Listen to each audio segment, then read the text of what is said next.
ஒரு ஆண்டவருடைய பிள்ளைகளுக்கு தேவையான சில காரியம் இருக்கு. அப்படின்னா இந்த கடினமான சில டார்கெட்ஸை இல்லைன்னா சில கடினமான சூழ்நிலையை ஒரு தேவனுடைய பிள்ளை நம்ம சுலபமாக கடக்கணும்னா முதல்ல என்ன வேணும் அப்படின்னா எந்த காரியத்துல ஆண்டவர் நம்மளை கொண்டு போய் வச்சிருக்கிறாரோ அதை குறித்த ஒரு ஞானம் முதல்ல நமக்கு தேவை. அதுல நமக்கு ஞானம் குறைவா இருக்கிறதுனால தான் நமக்கு அது கடினமா மாறும். ஆனா அதுல ஞானம் என்கிற ஒன்று நமக்கு வந்துச்சு அப்படின்னா அந்த காரியம் நமக்கு என்னவா மாறிடும் அப்படின்னா லெகுவா மாறும். இப்போ நம்முடைய வாழ்க்கையை நம்ம அதுக்கு பார்த்தோம் அப்படின்னு சொன்னா 10 வருஷத்துக்கு முன்னாடி கடினமா இருந்த காரியம் இப்படி இருக்கிறது இல்ல. காரணம் என்னன்னா அதை குறிச்ச ஒரு ஞானம் உங்களுக்கு ஆண்டவர் வந்துச்சு. அது சிலருக்கு ரொம்ப அடிபட்டதுனால, சிலது நிறைய ஃபெயிலியர் ஆனதுனால அந்த மாதிரி நமக்கு ஞானங்கள் வரும். ஆனா நம்ம ஃபெயிலியர் ஆகாம, நம்ம அடிபடாம ஆண்டவர் நமக்கு என்ன கொடுக்கிறவர் அப்படின்னா ஒரு பொறுப்பை கொடுக்கிறவர் மட்டும் இல்ல, அந்த பொறுப்பை நிறைவேற்றுவதற்கு ஞானத்தையும் தருகிற ஒரு தேவனா இருக்கிறார். அப்போ ஃபர்ஸ்ட் நீங்க எல்லாத்தையும் கடினமாகவே செஞ்சுட்டு இருக்கிறீங்களா? இப்போ நீங்க ஆண்டவரிடத்துல என்ன கேளுங்க அப்படின்னு சொன்னா, எனக்கு இதை குறிச்ச ஒரு ஞானத்தை எனக்கு தாங்காண்டவரே, எனக்கு இதை குறிச்ச ஒரு வெளிப்பாட கர்த்தர் எனக்கு தாங்காண்டவரே. இந்த வெளிப்பாட ஆண்டவர் உங்களுக்கு தந்துட்டார் அப்படின்னு சொன்னா அந்த காரியம் உங்களுக்கு என்னவாய் மாறும்னா ரொம்ப சுலபமாய் மாறும்.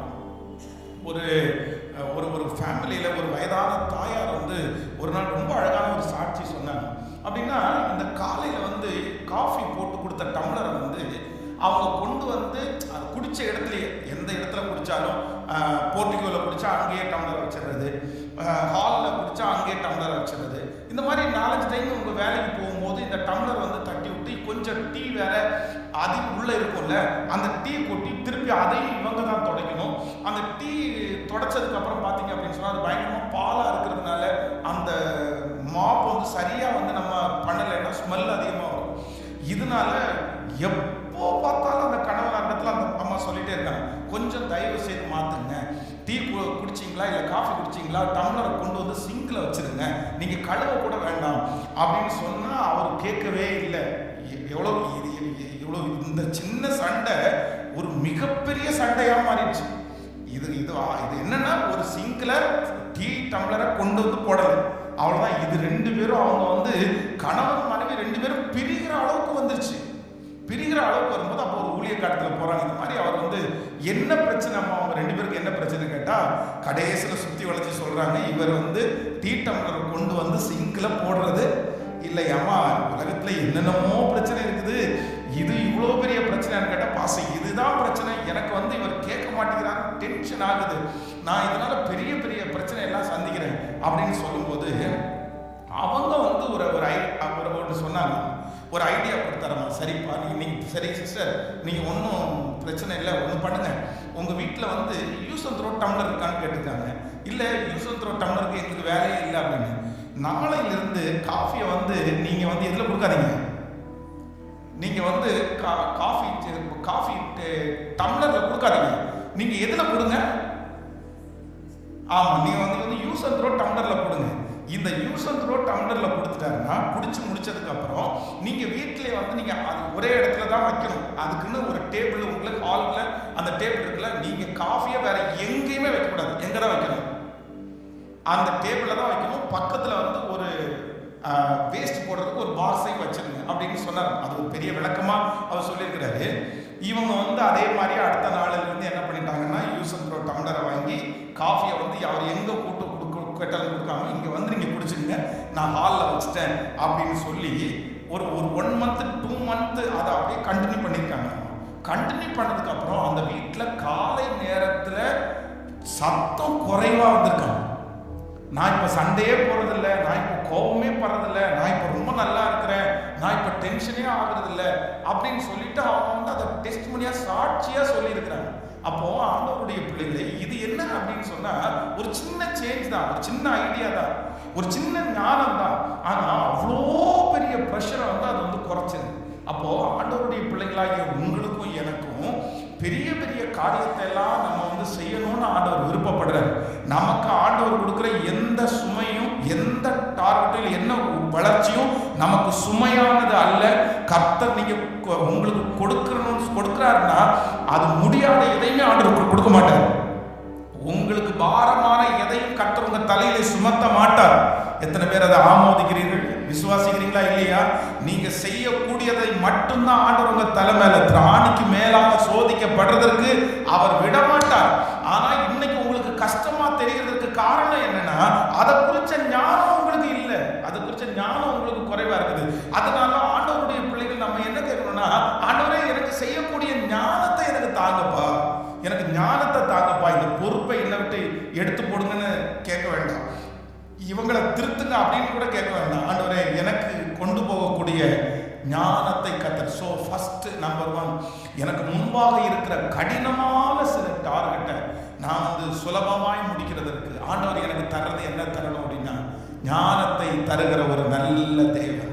ஆமென் சொல்லுங்கள் பார்க்கலாம். இந்த ஃபாஸ்டிங் பிரேயர்ல ஆண்டவர் அதை நிறைய பேருக்கு கர்த்தர் தரப்போறாரு. உங்களுக்கு அதை விசேஷித்த ஞானத்தை ஆண்டவர் தரப்போறாரு.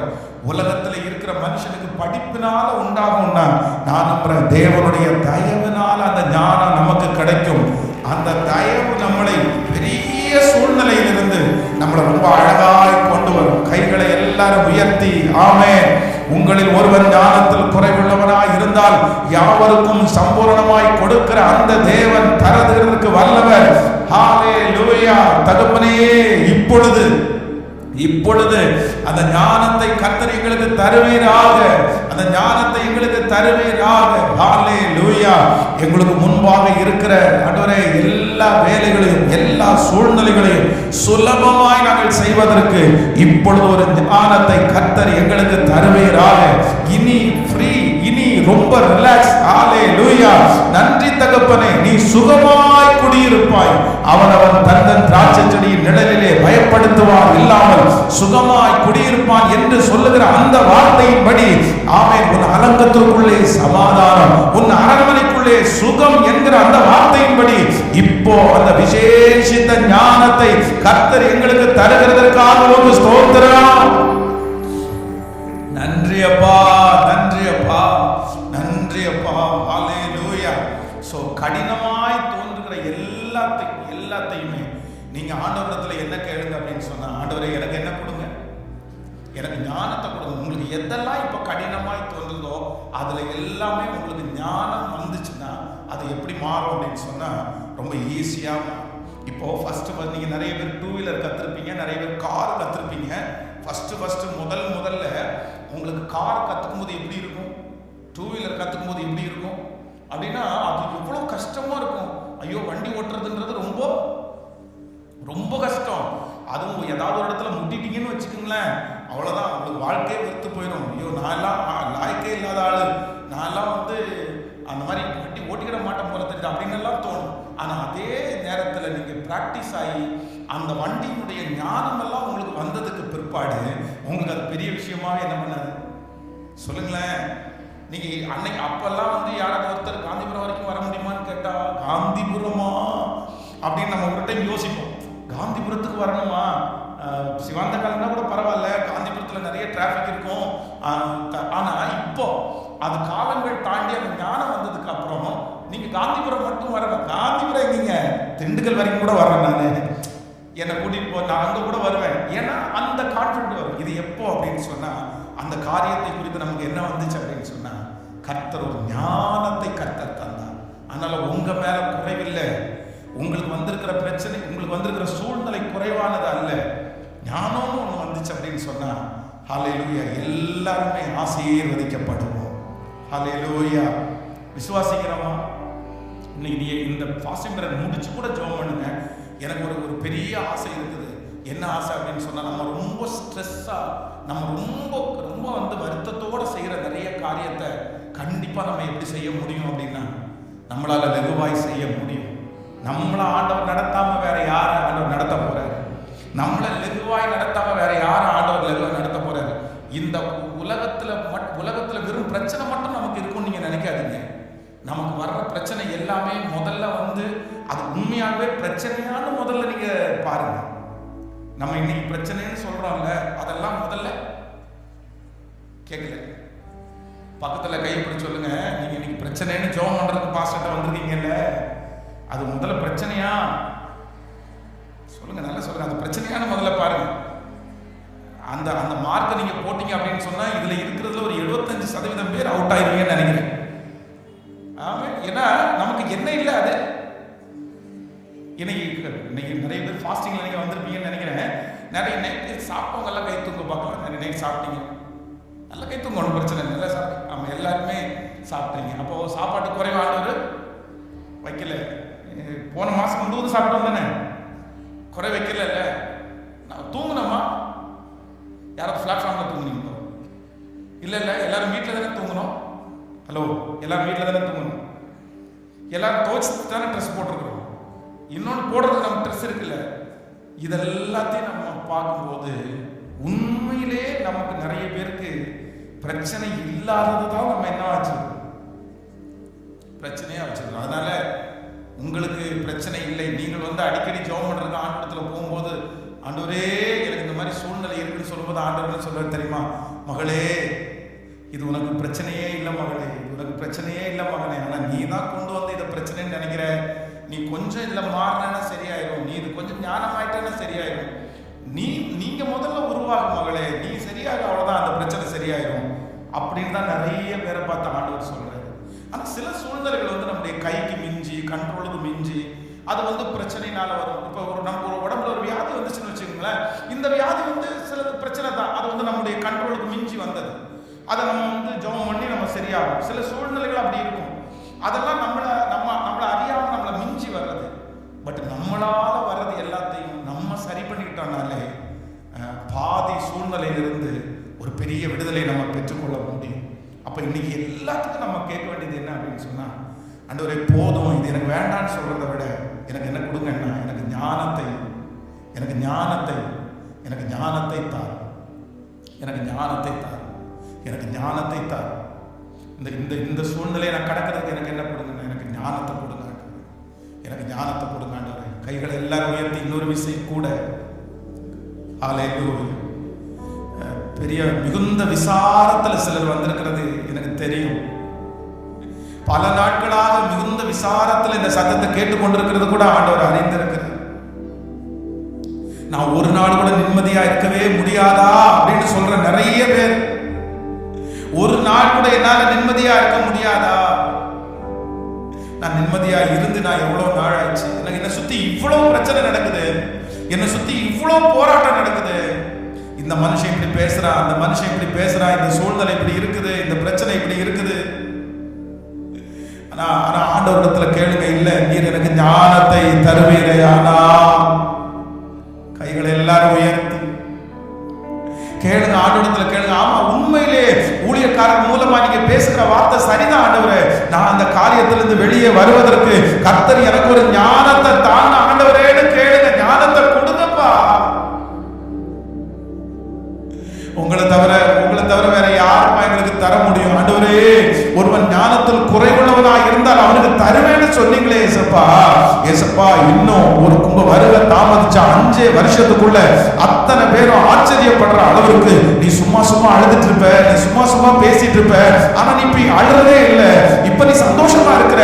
எப்படி வாழ்க்கை மாறிச்சா அப்படின்னு கேட்கும் போது, கர்த்தர் அந்த பிரச்சனையை மேற்கொள்றதுக்கு எனக்கு ஞானத்தை கொடுத்தார். அந்த அவமானத்தை மேற்கொள்றதுக்கு கர்த்தர் எனக்கு ஞானத்தை கொடுத்தார்னு என் பிள்ளைகள் சாட்சி சொல்லுகிற அந்த நாள் வருவதாகப்பா.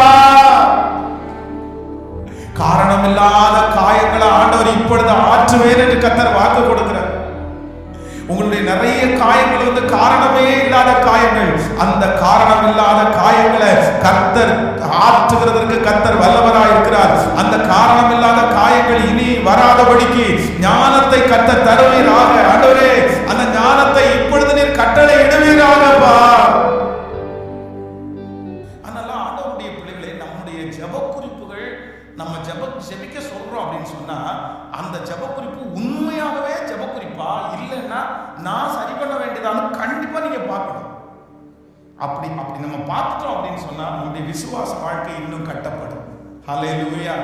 ஸோ நம்பர் 1, முதலாவது, ஆண்டவரே நான் ரொம்ப சுலபமாய் செய்வதற்கு, நான் ரொம்ப ரிலாக்ஸ்டா டென்ஷனே இல்லாம நான் வாழ்றதற்கு எனக்கு ஆண்டவர் கொடுக்கிற முதல் ஆசீர்வாதம் என்ன அப்படின்னு சொன்னா, ஞானத்தை கர்த்தர் தருகிறார். ஞானத்தை கர்த்தர் தருகிறார். எனக்கு ஞானத்தை கொடுக்கிறார். என்னுடைய வீட்டில் இருக்கிற எல்லாருக்கும் ஆண்டவர் என்ன கொடுக்கிறாருன்னா ஞானத்தை கொடுக்கிறார். நீங்க என்ன கேட்கணும் ஆண்டவரிடத்துல? சத்தமா சொல்லுங்க. பிரச்சனையை சரியாக்குங்க ஆண்டவரேன்னு சொல்ல வேண்டாம். என்ன கொடுங்க ஆண்டவரே? எனக்கு ஞானத்தை கொடுங்க, எனக்கு ஞானத்தை கொடுங்க, எனக்கு ஞானத்தை கொடுங்க. இந்த செய்தியை மட்டும் கேட்டுட்டு நீங்க இதை மாதிரி இருங்க. உண்மையிலே சொல்றேன், நீங்க ஒரு பெரிய வித்தியாசத்தை உங்களுக்குள்ளே நீங்க பார்ப்பீங்க. சின்ன சின்ன விஷயத்துக்கெல்லாம் நீங்க சோர்ந்தே போக மாட்டீங்க. ஆண்டவர் உங்களை பார்த்தா ஆண்டவர் எப்படி பண்ணுவார்? உங்களை பார்த்தா அவ்வளோ சந்தோஷப்படுவார், அவ்வளோ சந்தோஷம். ஏன்னா ஆண்டவர் நம்மிடத்துல எதிர்பார்க்கிறார். நம்ம அப்படி இருக்கணும்னு ஆண்டவர் எதிர்பார்க்கிறார். ஆண்டவர் விரும்புகிறார். உங்களுடைய பிள்ளைகளும் என் பிள்ளைகளும் ஞானமா நடக்கணும்னு நம்ம விரும்புறோம்ல. அப்ப பரலோக தேவன் நீங்களும் நானும் ஞானமா இருக்கணும்னு விரும்ப மாட்டாரா? நம்ம அழுதுட்டே இருக்கணும்னு தான் ஆண்டவர் விரும்புவாரா? நமக்கு நிறைய புரியல, நமக்கு நிறைய தெரியல, நம்முடைய குழந்தைகளுக்கு நிறைய தெரியல, புரியலன்னு சொல்லும்போது நம்ம நிறைய பேர் சொல்லி புரிய வைக்க பார்க்குறோம். நமக்கு ஒரு காலகட்டம் கோபம் வந்துடுது. தேவையில்லாத ஒரு காரியத்துக்காக அடம் முடிச்சுட்டு இருக்கிறத பார்த்து அங்க நெருப்பு எரிஞ்சிட்டு இருக்குது, எனக்கு போய் கையை வைக்கணும் வைக்கணும் வைக்கணும்னு கத்துறான் அப்படின்னா ஒரு டைம் நம்ம சொல்லி பார்ப்பாண்டே நெருப்புடா கை வெந்துருண்டா அப்படின்னு சொல்லுவோம். ரெண்டாவது டைம் சொல்லுவான் நெருப்புடா அப்படின்னு சொல்லுவோம். மூணாவது டைம் நம்ம கோவம் வந்துடும், நெருப்புன்னு சொல்றேன்ல. அப்ப ஏன் இப்படி பண்ற? அப்ப நிறைய விஷயத்துல ஆண்டவர் நமக்கு அப்படிதான். நம்ம நிறைய சொல்றோம், அது ஒன்றும் இல்லைம்மா, அது ஒன்றும் இல்லைப்பா, அது ஒன்றும் இல்லை, நீ ஞானமா இருந்தா போதும், நீ அது கவலையே இல்லை, அது டென்ஷனே ஆக வேண்டியதில்லை, அதுக்கு கோவப்பட வேண்டியதே இல்லை, அது நீயா தான் பண்ற அப்படின்னு சொல்றோம்.